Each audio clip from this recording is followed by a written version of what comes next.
I'm wondering, Yes.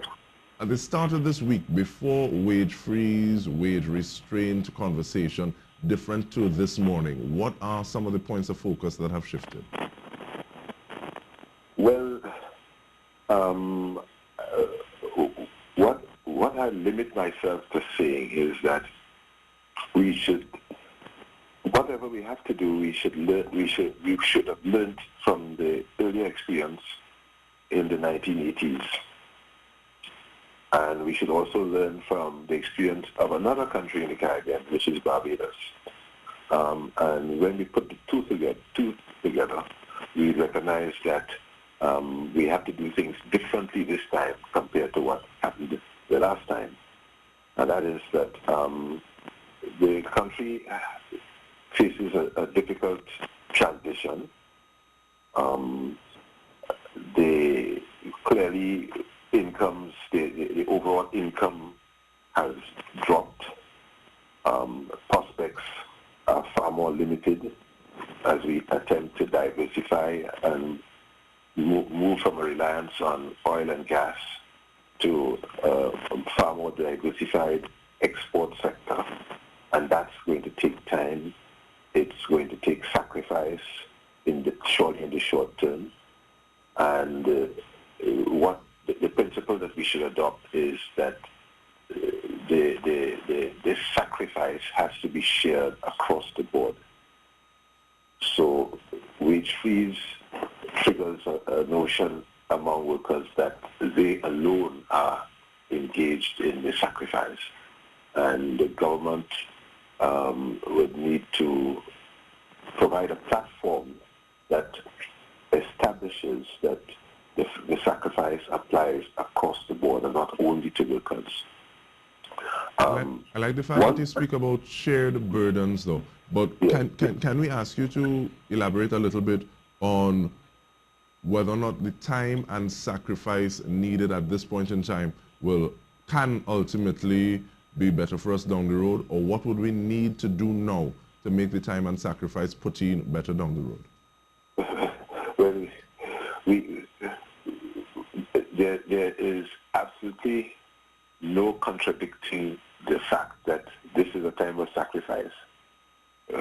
Whatever we might think, of our reality, that's a fact. That is a time of sacrifice, and it has to be recognized that the best bet for us is to ensure that there's a sense of sharing of the sacrifice, and it's the responsibility of the government to create that kind of platform. Now, I would say to their credit that some months ago, the Prime Minister announced a framework which goes even beyond the normal tripartite arrangement of government, employers, and the labor movement to include what one might call NGOs and other social groups that have to be involved in this overall compact that we have to form in going forward. All right? I'm wondering, sorry? Yeah, so that at least there is that, and I think that's the platform within which the issue of sacrifice can be discussed, and at least everybody can see the problem at the same table and recognize that there is no way that we can escape the sacrifice, and really the issue is how we share that burden across the board. In terms of sharing that sacrifice across the board and coming to a common meeting ground at the table, what does the 000 statement mean for workers at this point in time? Well, it's already telegraphing to workers that there can be no increases.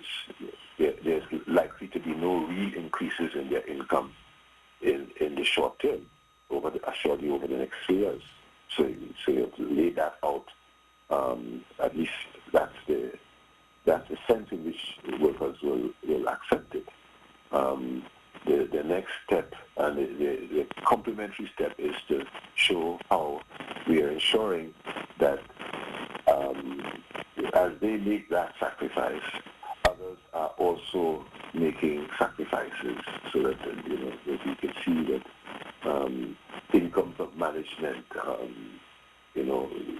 clearly we depend on the private sector, and we must have an environment in which the private sector can see profit from investment, but the rate of growth of profits, etc. I wouldn't say it has to be constrained, but at the end of the day, when those profits have to be realized by households, we have to ensure that, yes, there is some sharing of that burden, so that it's not a case of some profiting and others doing the best banking. All right, thank you so And these being only the workers.